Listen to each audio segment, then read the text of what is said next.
Alhamdulillah, besar rasa syukur kita kepada Allah Subhanahu wa taala.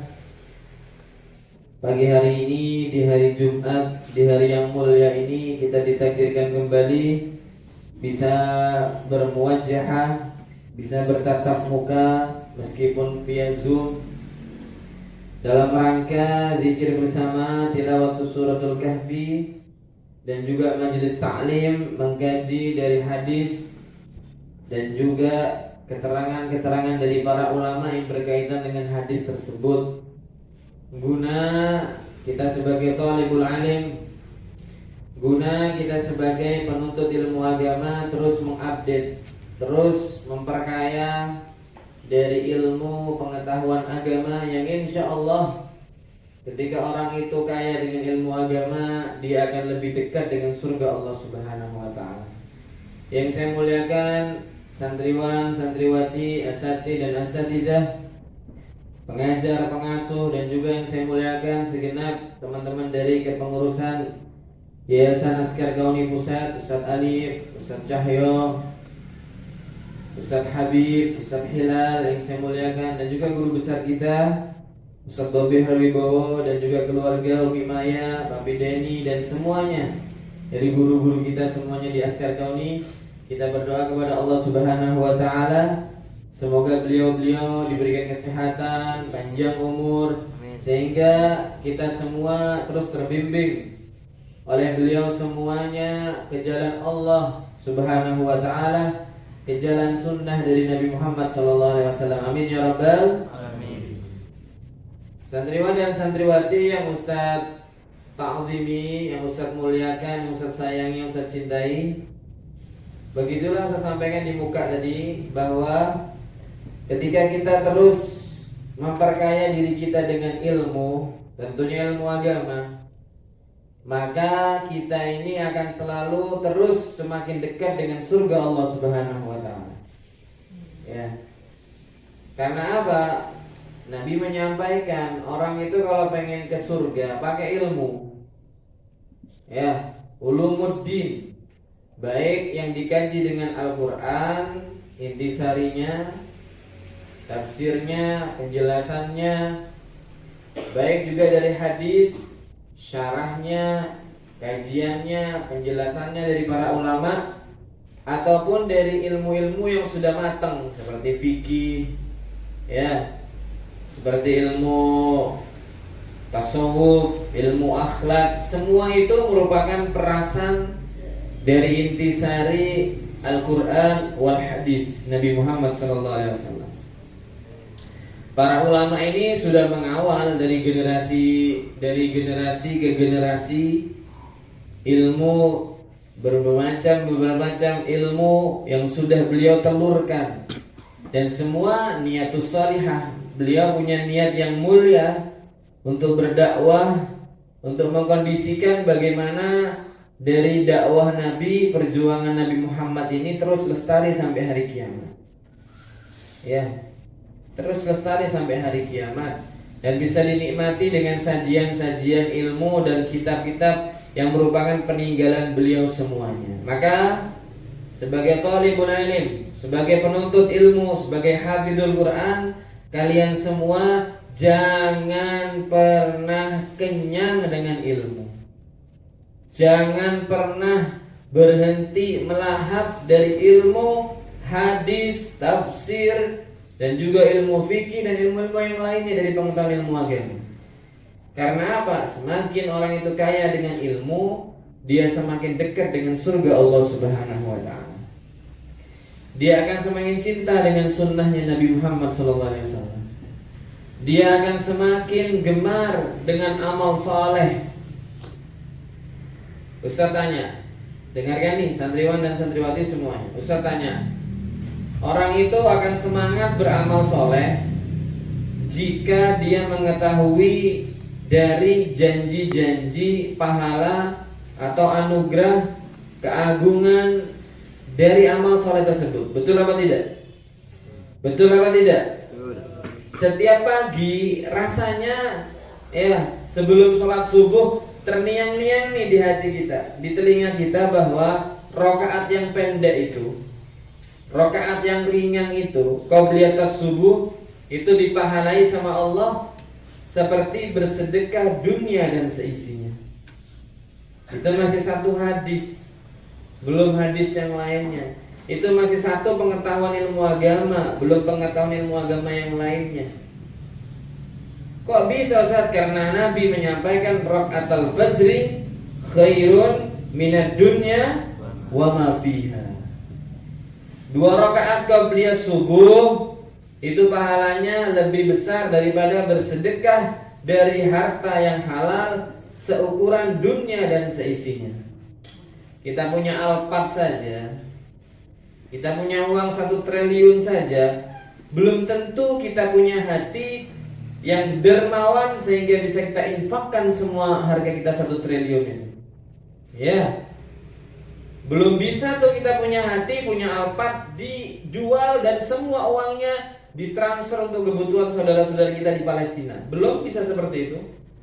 Ya, tapi Allah menyediakan dengan kemuliaan hadis dari Nabi Muhammad SAW, antum sholat sunnah qabliyatus subuh itu pahalanya lebih utama daripada dunia dan seisinya. Allah.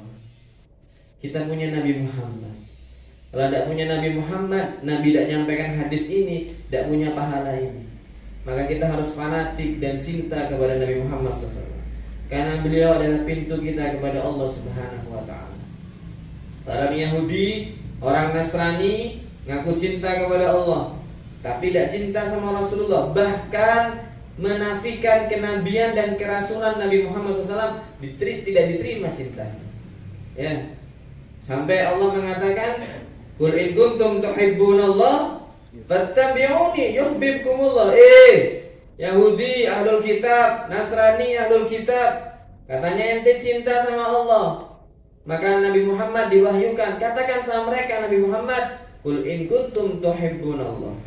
Jika kalian semua cinta kepada Allah, fattabi'uni, ikuti aku Nabi Muhammad SAW. Cintai aku Nabi Muhammad SAW. Yuhibbukumullah, kamu akan mendapatkan cinta dari Allah Subhanahu wa ta'ala. Maka dari itu, ya, kita harus terus cinta dengan ilmu, haus dengan ilmu yang bersumber dari Nabi Muhammad SAW. Tidak ada ilmu ini hanya dari Nabi. Syari', Nabi ini pencetus syariat. Ya. Nabi ini uswatun hasanah. Ya. Yang nggak cocok sama Nabi, tidak mau kita ambil. Tidak mau kita bandingkan sama siapapun Rasulullah. Dan kita tidak mau bandingkan dengan siapapun generasi ulama, sahabat, tabi'in, tabi'in, ulama seterusnya yang cocok dengan perangai dan kebiasaan Nabi Muhammad SAW. Tidak mau kita tukar. Saat sekarang trennya hafid itu nggak pakai kopiah, Ustaz.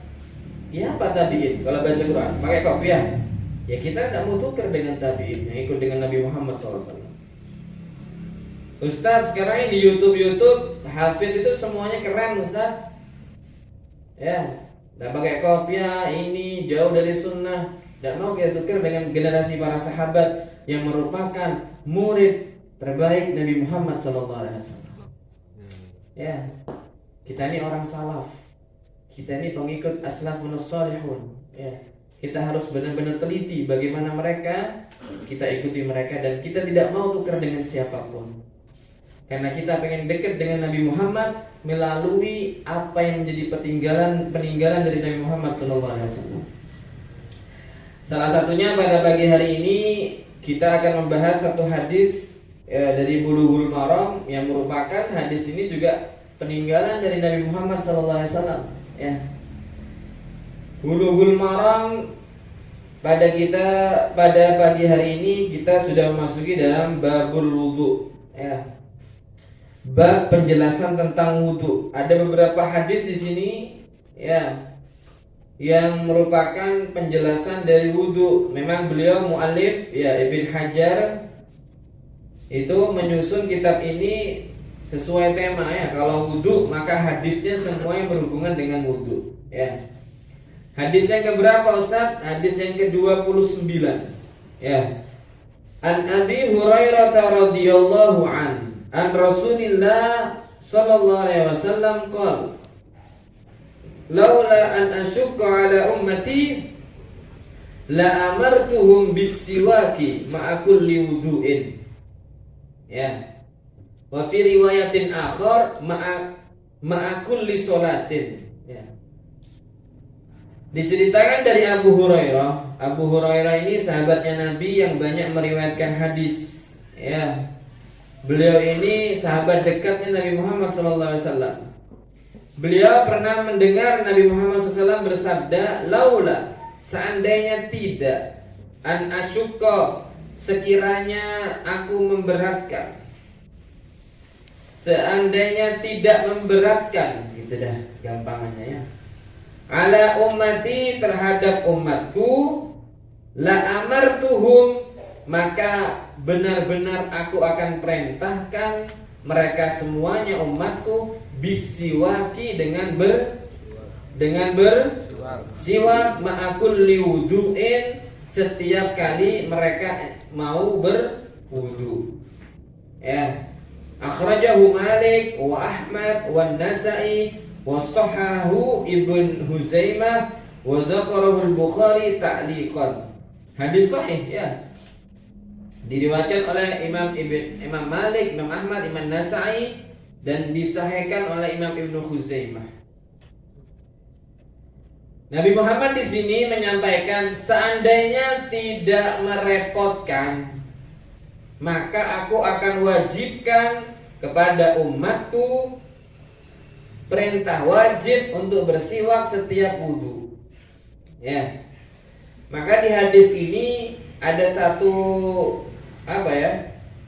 ada satu rahmat dari Rasulullah. Rasulullah itu di sini disebutkan yahrusur Rasul ala adami taklif asyaqi bi ummati khaufan min annahum la yastati'una ma ya'muru bihi. Nabi ini sangat memperhatikan, sangat mempedulikan apapun yang membuat umatnya itu keberatan dalam hukum perintah dan anjuran. Maka di sini Nabi tidak menganjurkan bahwa siwak itu adalah wajib. Tidak wajib siwak, tapi sunnah.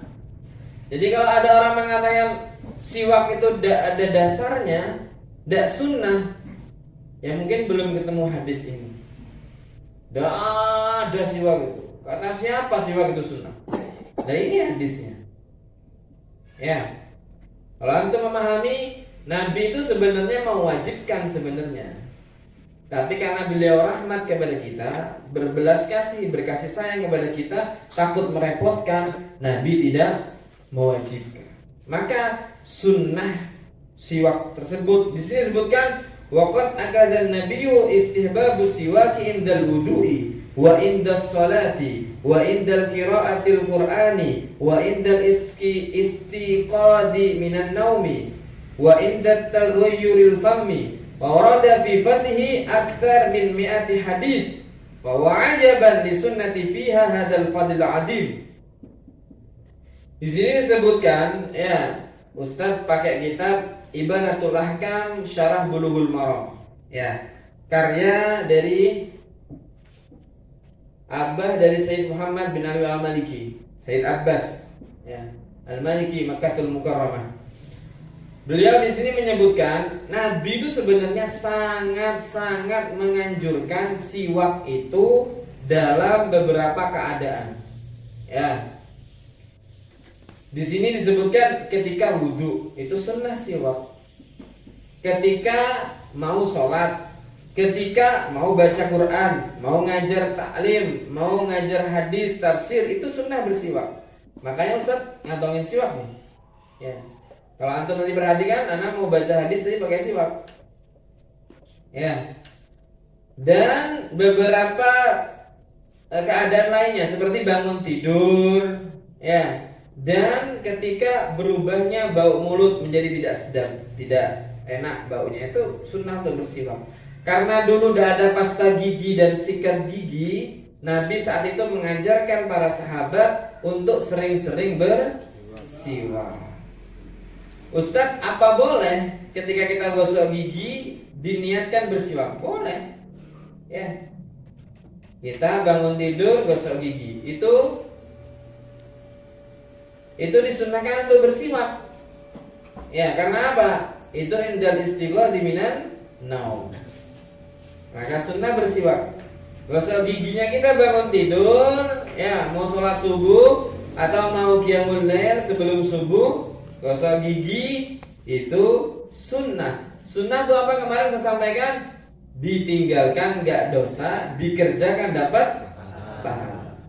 Maka ada bonus tambahan pahala di catatan kebaikan kita.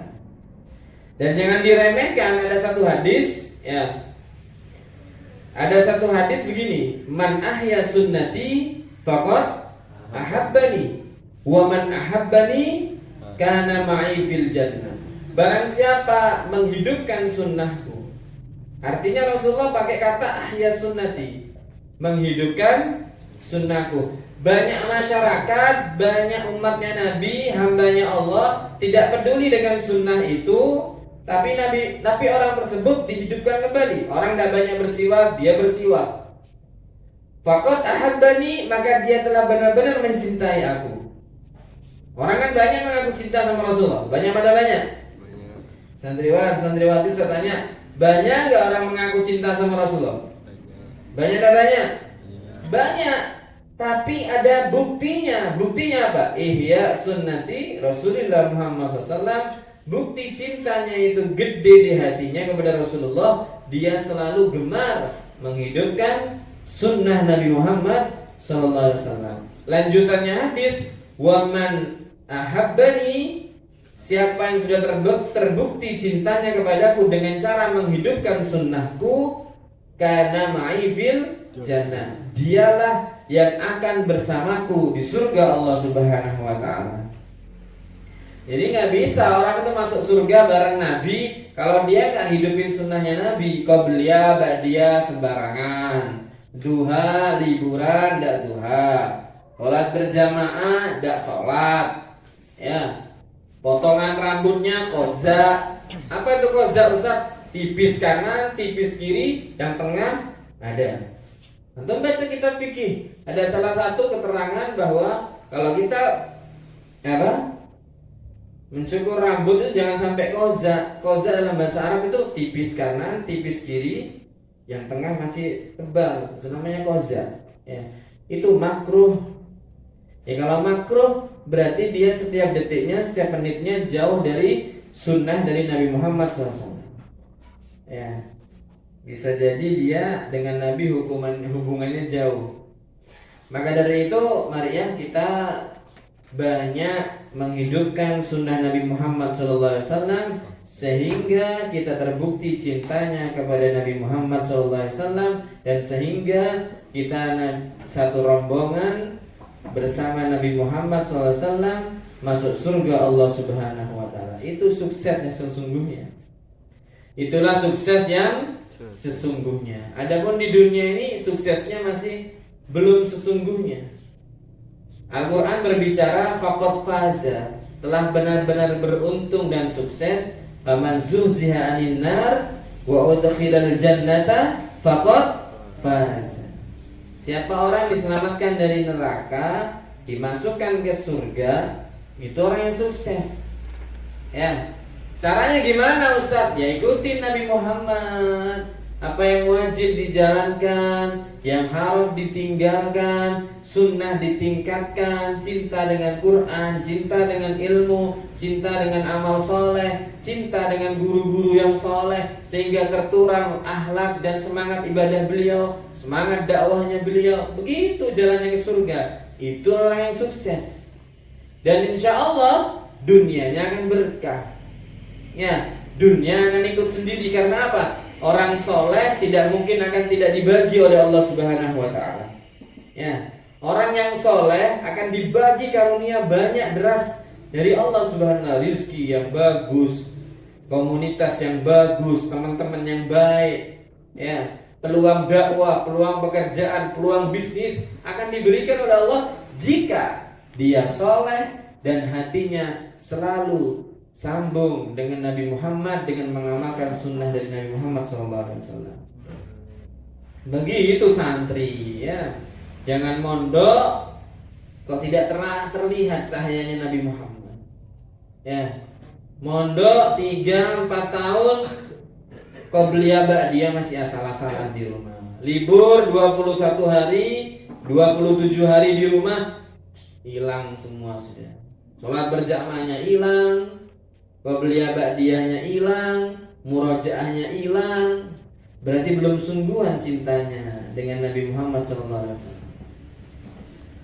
Baik, sebelum Ustadz melanjutkan beberapa hadis berikutnya, Ustadz akan coba membaca satu kitab fikih ya. Kitab fikih ini Safinatun Najah.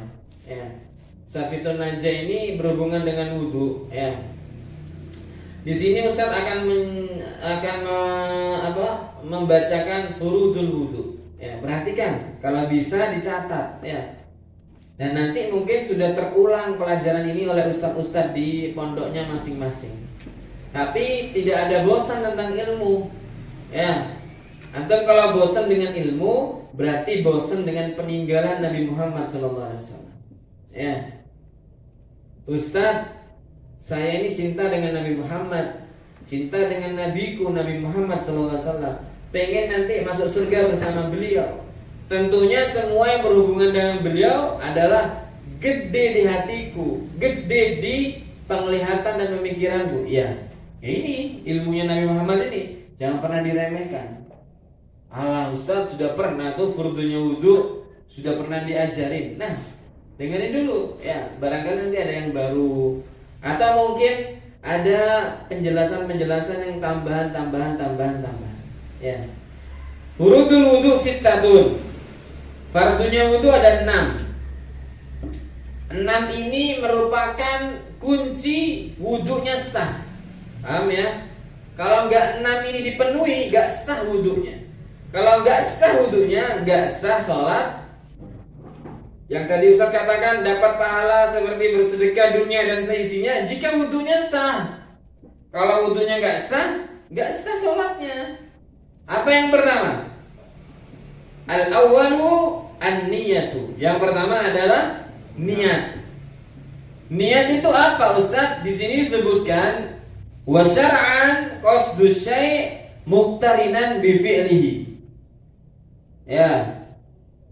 Niat itu adalah menyengaja satu ibadah berbarengan dengan pekerjaan ibadah tersebut. Di hati, saya niat berwudu karena Allah, untuk menghilangkan hadas kecil fardu karena Allah. Itu pertama antum semuanya santriwan dan santriwati niatkan wudu saat membasuh muka itu saat pertama antum mulai basuh muka. Saat pertama ada air nempel di wajahnya antum basuh begini, antum mulai keretek di hatinya. Keretek itu bahasa Jawa ya. Apa kalau bahasa Jakartanya? Terbesit di hatinya, menyengaja di hatinya saya berwudu karena menghilangkan hadas kecil karena Allah. Untuk menghilangkan hadas kecil karena Allah. Adapun baca nawaitul wudu'a li raf'il hadatsil asghari fardhonillahi ta'ala itu sunnah. Enggak dibaca pun wudunya tetap sah. Tidak dibaca pun wudunya tetap sah. Yang paling penting fil qalb, di hatinya ini harus ada. Kapan Ustaz? Saat pertama memulai ibadah tersebut. Dan innamal a'malu binniyat. Semua amal ibadah hanya saja akan sah dengan niat tersebut. Haji, umrah, zakat fitrah, puasa, semua butuh niat. Kalau tidak pakai niat, tidak sah. Dan niat itu tempatnya di hati. Allahu Akbar, sholat. Maka ketika takbiratul ihram barin niat, saya niat sholat duhur 4 rakaat fardu jadi makmum karena Allah. Ya, paham ya? Yang kedua apa? Ghuslul wajh. Yang kedua, wudu bisa sah jika dia itu membasuh wajah. Wajah itu mana batasannya Ustaz? Ma baina manabitis sya'ri ras qaliban wa akhirul lihyain. wa akhiril lihyain ardan wa ma bainal udhunain tulan wa ardan ma bainal udhunaini.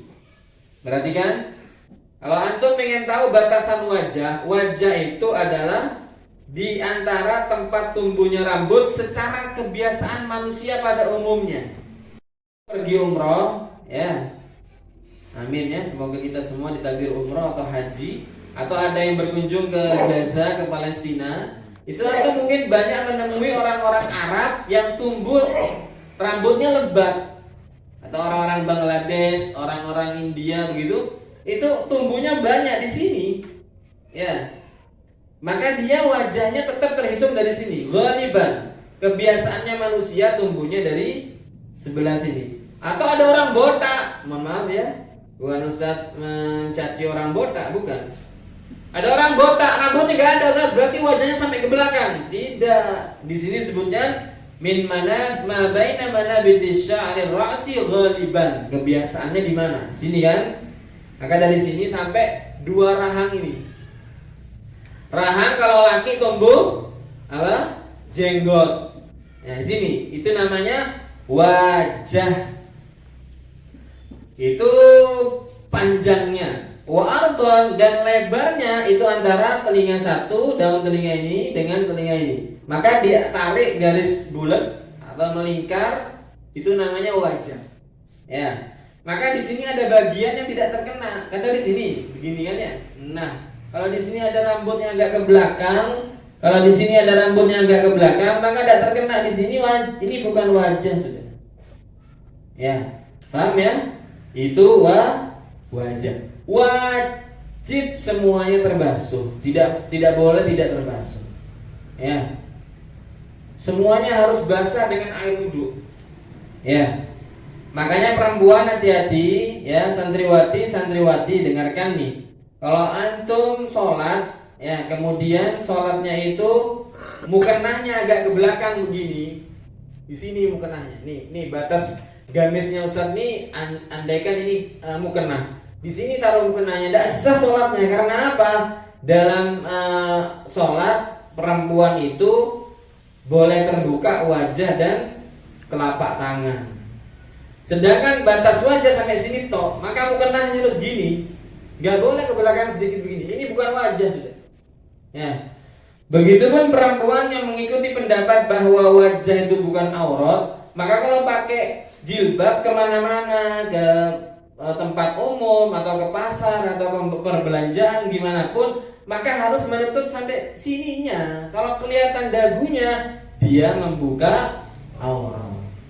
Ya. Begitu juga kalau perempuan mengikuti pendapat dari satu pendapat fikih bahwa di luar sholat perempuan itu wajah dan telapak tangan bukan aurat, maka sampai sini. Kalau dia pakai baju yang diangkat begini, ya, maka ini adalah aurat. Ya. Begitu juga perempuan kalau dia pakai pendapat yang wajah dan telapak tangan ini bukan aurat, kakinya ini juga aurat. Ya. Harus pakai kaos kaki. Ya, saya geli tuh. Saya beberapa menemui ya orang pakai cadar tapi tidak pakai kaos kaki. Kan lucu. Kalau ini masih khilaf, wajah ini ada yang mengatakan bukan aurat, ada. Ya Ustaz sendiri istri tidak bercadar, mengikuti pendapat yang itu. Tapi yang lebih kuat, pendapat yang lebih kuat, ya bahwa wajahnya adalah aurat dan ada referensinya. Dalam mazhab Syafi'i ada referensinya itu. Itu ya pakai cadar tapi tidak pakai kaos kaki.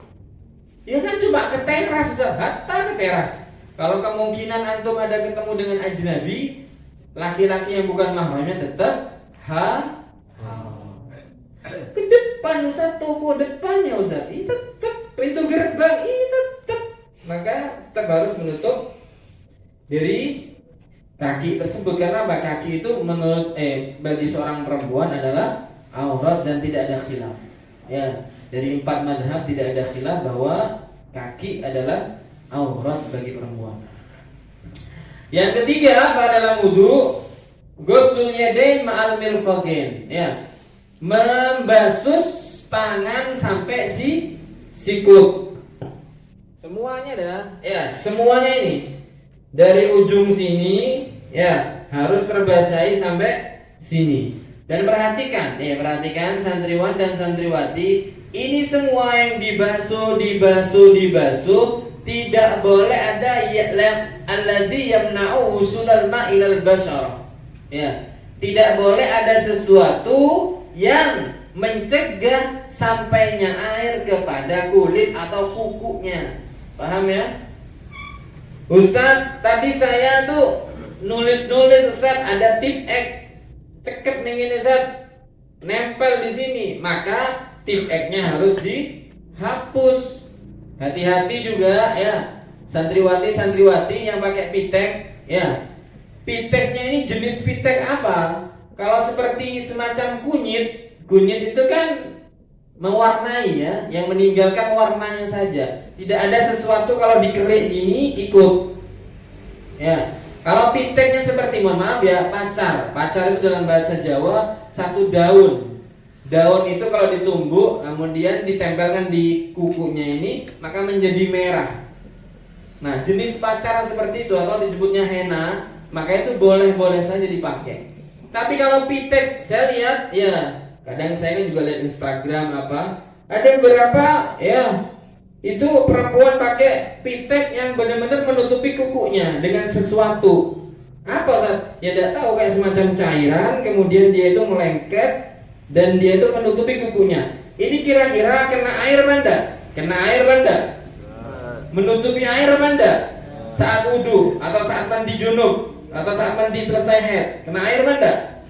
Maka tidak sah mandinya, tidak sah wudunya. Selama seperti itu tidak sah sholatnya. Hati-hati ya, tidak sah sholatnya. Maka dari itu diperhatikan betul. Juga ada barang-barang yang kukunya panjang, misalnya ada kotoran, dibersihkan. Kalau cuma keringat atau bolok kata orang Jawa, ya dia nggak mandi 2 bulan, gara-gara begini hitam semuanya, itu masih masuk air, ya mana? Tapi kalau sudah tip X masuk ke sini, tahu tip X ya? Paham semua nih santriwan-santriwati? Tip X yang warnanya putih, ya biasanya menghapus tulisan yang dari pena itu, dari pulpen. Nah itu kalau masuk ke sini, ya itu menutup air, tidak sah wudunya. Bagaimana Ustaz kalau perban? Nah perban ini banyak tafsirnya, nanti bisa dijelaskan minggu depan insya Allah. Ya. Kalau perbannya di bagian wudu, naruhnya itu saat suci, apakah saat tidak punya wudu, bagaimana perbannya itu terlalu melebar atau cukup dengan mengikat saja, atau dia cukup mengitari lukanya saja, itu banyak tafsirnya, banyak perinciannya, dan akan jatuh dengan hukum-hukum yang berbeda-beda. Walhasil pokoknya saya sampaikan, jangan sampai ada sesuatu yang mencegah sampainya air kepada kulit saat basuh wajah atau saat basuh tangan. Ustaz, bagaimana Ustaz kalau kita nih pakai apa tuh perempuan kalau biasanya pakai itu? Yang di sini santriwati ya, yang di sini bukan celak bos, maskara ya, sama Aisido wa akhwatuha dan saudara-saudaranya sudah ya. Oh ini sekarang kalau perempuan-perempuan santriwati pasti paham betul nih ya, suka ngeliatin Instagram-Instagramnya, tutorial make up dan sebagainya ya. Itu make up ya, perhatikan.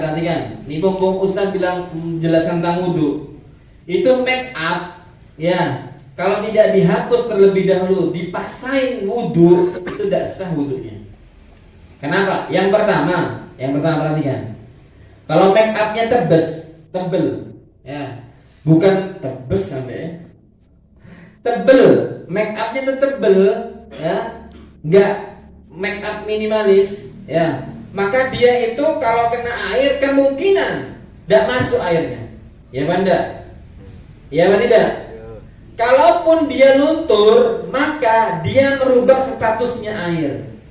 Air itu ada beberapa level, ada yang air suci dan bisa mensucikan.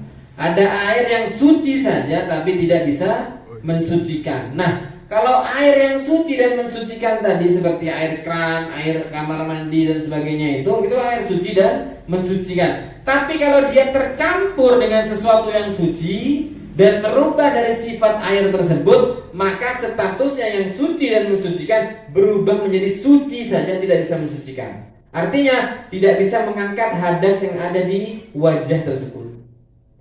Airnya air mutlak, air dari keran, air dari kamar mandi, tapi ditempelin di wajah yang penuh dengan make up, maka airnya berubah warna apa enggak? Berubah warna apa enggak? Berubahnya dengan sesuatu yang suci. Kita husnudzon saja, semua maskara, semua eyeshadow, semua bedak itu suci. Wes gak kadir rot-rot, wes pokoknya kita husnudzon itu suci. Ya. Saat air itu berubah dengan sesuatu yang suci, maka statusnya air itu menjadi suci saja, tidak bisa mensucikan. Yang baik bagaimana, Ustaz? Yang baik dihapus dulu, pakai air boleh. Ketika sudah tipis, sudah habis, hitam-hitam yang di sini, biasanya di sini juga tebel juga, ya. Semuanya digosok, apalagi yang pakai itu bulu mata yang sekarang ada tuh bulu mata yang ditempelin 2 bulan baru bisa dicabut begitu. Itu khawatirnya ada bagian kulit yang tertempel dengan bulu mata itu kemudian tidak kena air. Ya apa 2 bulan sholatnya? Ya apa 2 bulan wudhunya?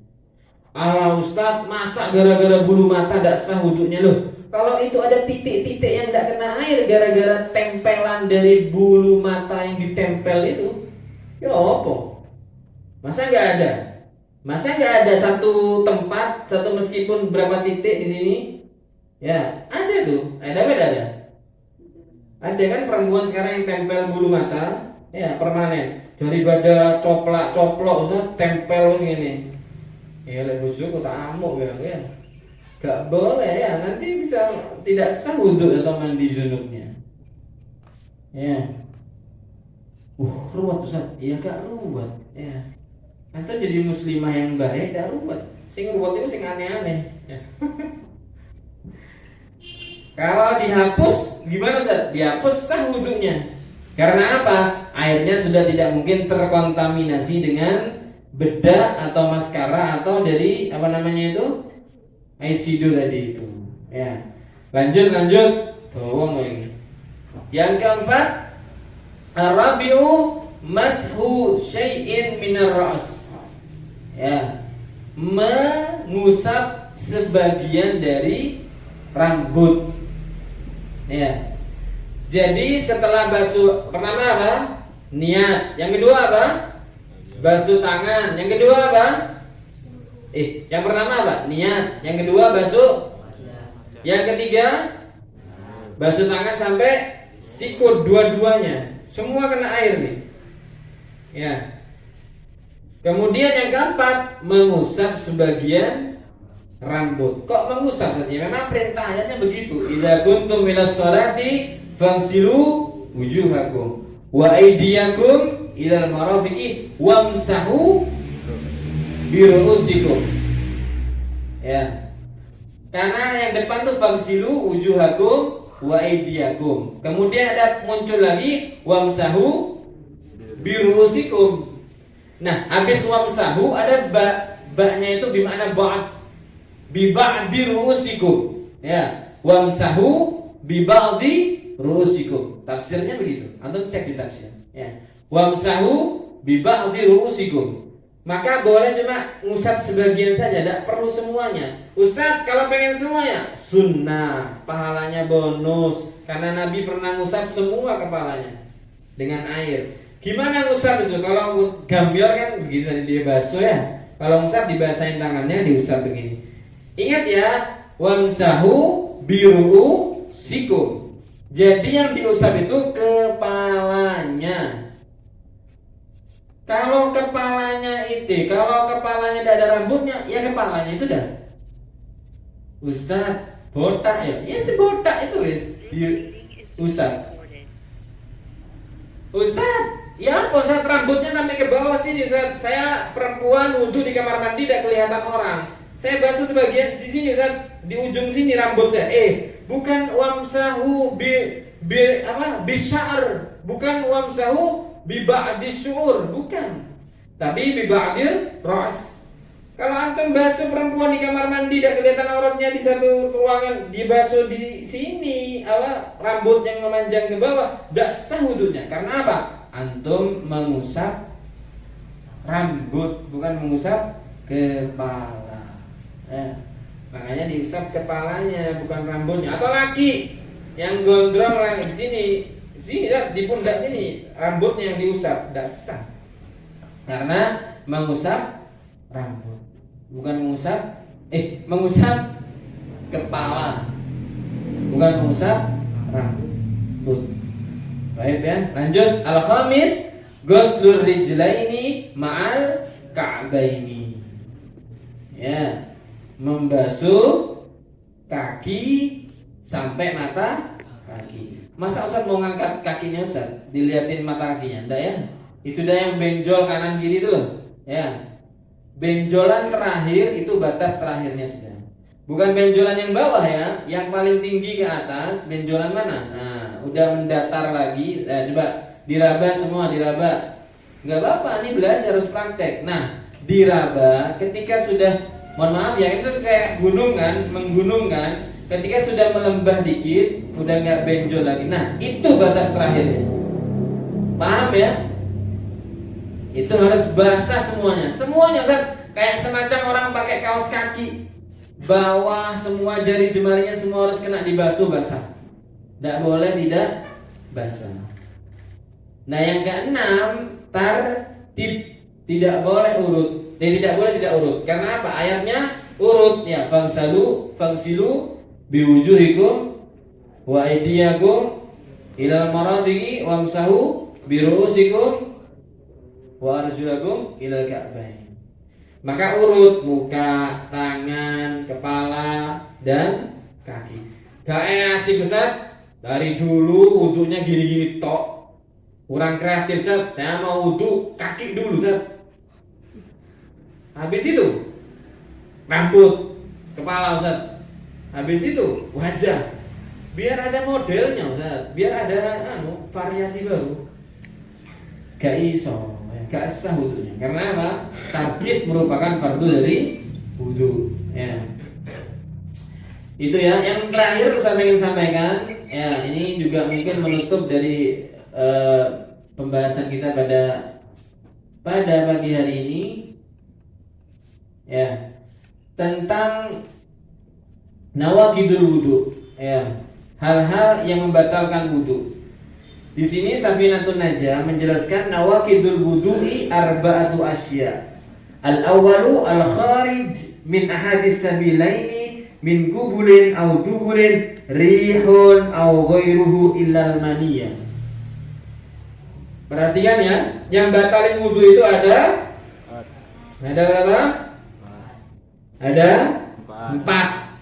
Batalin wudu ada 4. Selain 4 ini tidak batal wudunya. Kok bisa tuh begitu Ustaz? Iya, ini ada dasarnya, fikih. Ya. Ustaz dari dulu udah tahu jangan diremehin. Anak pernah pengajian ya, majelis taklim di kampung. Ya, di satu musola, anak mengajar setiap malam Kamis di musola itu. Ada yang tanya, Ustaz, ya, betul. Tanya Ustaz, saya dari rumah saya depan musola sini Ustaz. Iya, saya udah pakai sendal waktu itu karena sendal saya cari gak ada. Saya tidak pakai sendal. Maksud saya nanti tak sampai di musola mau tak basuh kaki saya. Bagaimana Ustaz? Apa wudhu saya batal? Berarti kan banyak orang awam yang masih belum tahu batalnya wudhu itu apa saja. Sekedar tidak pakai sendal, apa batal wudhunya? Ini kan bagi kita yang thalibul ilm, yang santri, ya, yang sudah belajar, itu kan ya pusing kok takon kayak gini begitu. Ya. Ada yang tanya, Ustaz, saya makan Ustaz, apa batal wudhu saya? Saya berkeringat Ustaz, saya mimisen, saya ketean Ustaz, apa batal Ustaz? Nah, makanya 4 hal ini, selain 4 hal ini tidak batal wudhunya. Yang pertama apa? Al-kharij, keluarnya sesuatu min ahadis sabilain, dari salah satunya jalan kemaluan depan atau jalan kemaluan belakang. Berupa angin, cair, atau padat, batal semuanya. kecuali mandi. Kalau mandi nggak batalin wudhu tapi wajibin mandi. Ustaz, ada orang keluar Ustaz, tapi keluar uang, koin Ustaz. Dia itu memang kemarin sulapan Ustaz, nelen koin banyak, keluarnya koin, batal wudhunya. Ya. Ustaz, yang keluar itu semacam-macam guys. Yang penting bahwa ada yang keluar, mau padat, mau cair, mau angin, semua batalkan wudhu. Ya, itu yang pertama. Muka atau depan. Kemaluan muka atau kemaluan depan. Umum bagi seorang laki-laki atau bagi seorang perempuan. Ya, kalau batal wudhunya maka sholatnya tidak sah kalau dipaksa tanpa wudhu. Paham ya? Yang kedua apa? Zawalul aql binaumin aw ghairihi. Hilangnya akal, tidak sadarnya akal dan pikiran karena tidur atau karena selainnya tidur. Tidur batal wudhunya. Ya. Atau karena pingsan, batal wudhunya. Atau karena penyakitnya datang. Penyakit apa Ustaz? Ayan, epilepsi. Dulu Ustaz mondok ya, punya teman, dia tuh sering kumat. Kalau kumat berbusa mulutnya. Lama 2 menit, 3 menit dibiarin nanti sembuh sendiri.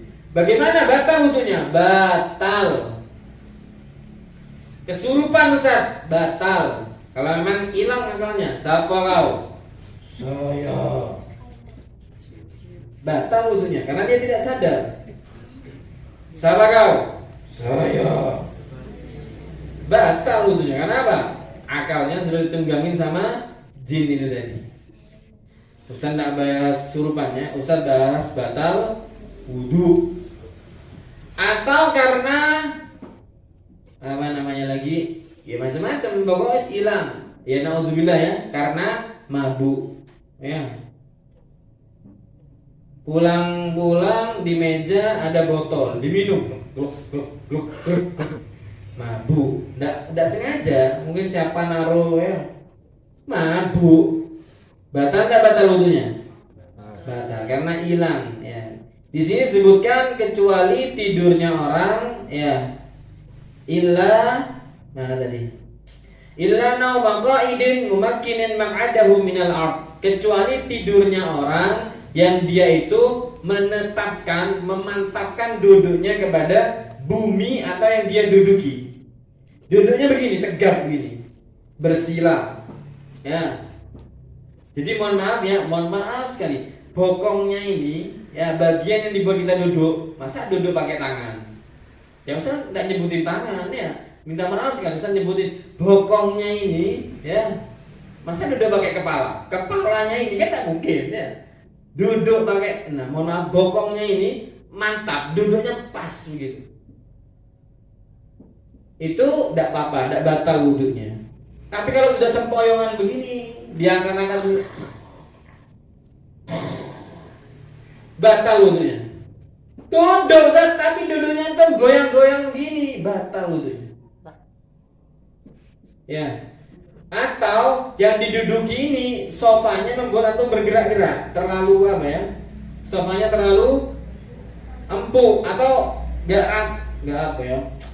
Pokoknya nggak pas gitu duduknya. Atau orangnya terlalu gemuk. Kalau gemuk nggak bisa ngewos. Dus. Ya, ada gemuk. Atau terlalu kurus, tulang tok kurus, duduk nggak rapet, nggak mantep ini, batal wudhunya. Ya. Meskipun duduk, ya kurus banget ya, kurus banget yang sekiranya duduk ini gak pas gitu. Ya apa? Ya sekolah gue pokoknya terlalu kurus, tapi sedengan, tidak begitu kurus, tidak begitu gemuk, itu tidak batal wudhunya ketika duduknya mantap. Paham ya?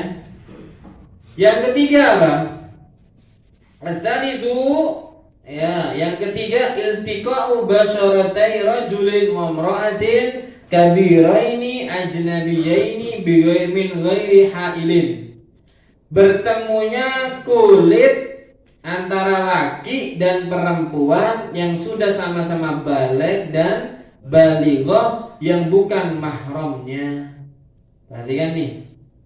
Wudu bisa batal dengan yang ketiga ini. Apa? Bertemunya kulit antara laki dan perempuan yang sudah sama-sama baligh dan balighah bukan mahramnya dengan tanpa satir, dengan tanpa penghalang.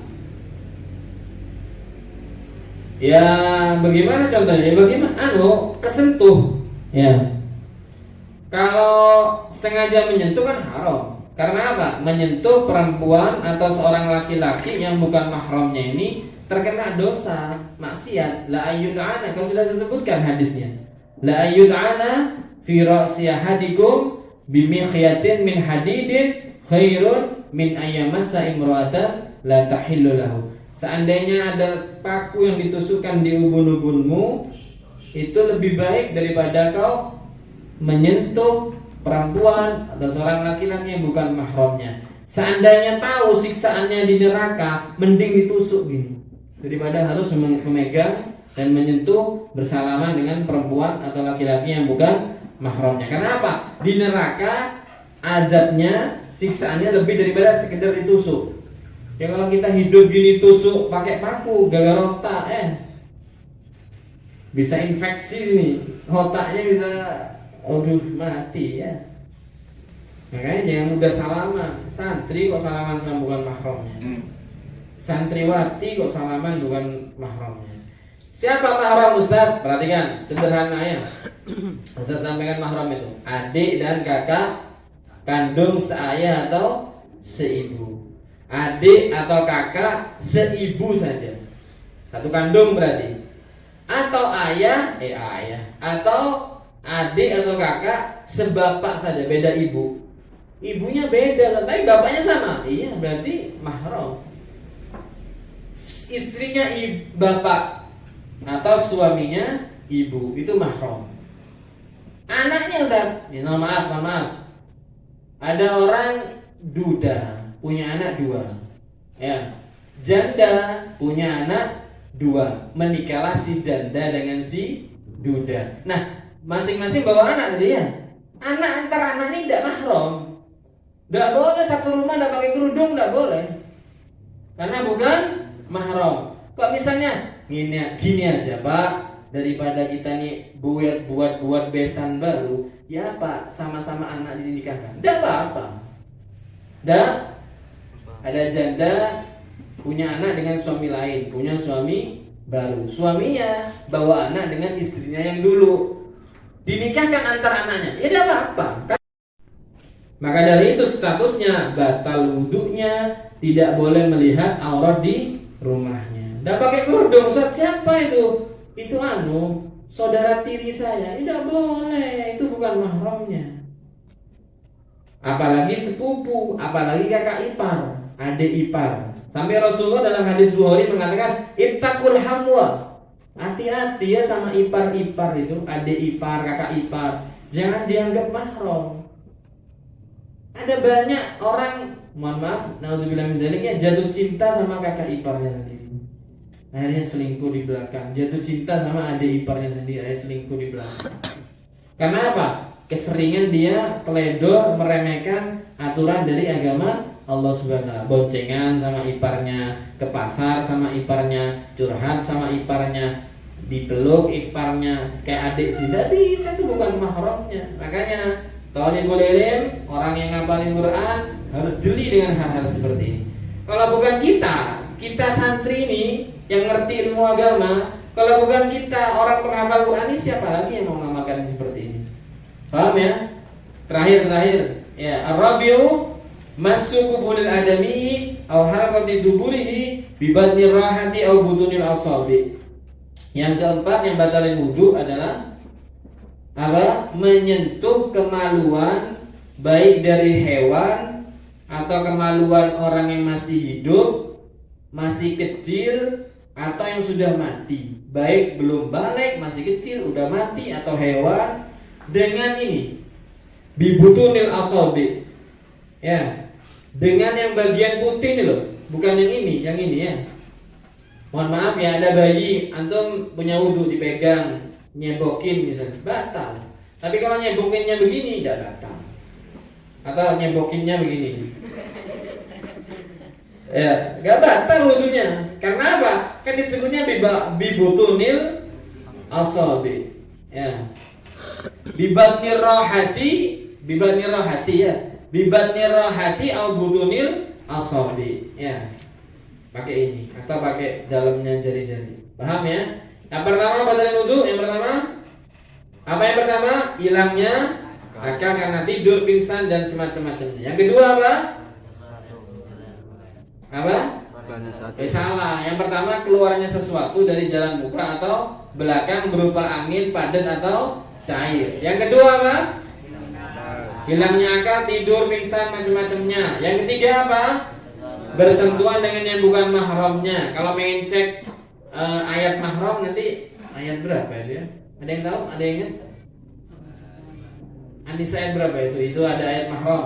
Yang keempat yaitu menyentuh kemaluan hewan atau manusia yang masih hidup, udah gede atau masih kecil, mati atau hidup, tetap batal. Dengan apa? Dengan telapak tangan yang warna putih. Ya. Kalau dengan ini enggak. Atau dengan hidung. Ada masih gemes sama adik bayinya ya. Punya wudhu, enggak batal.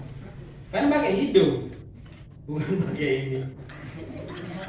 Ini misal saja. Anak ini mencontohkan biar antum paham.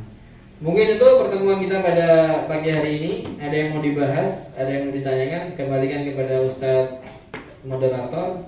Tafadholu kepada santriwan dan santriwati yang mau bertanya atau para asatidz yang mau menambahkan barangkali dari apa yang belum lengkap dari apa yang saya sampaikan. Tafadholu.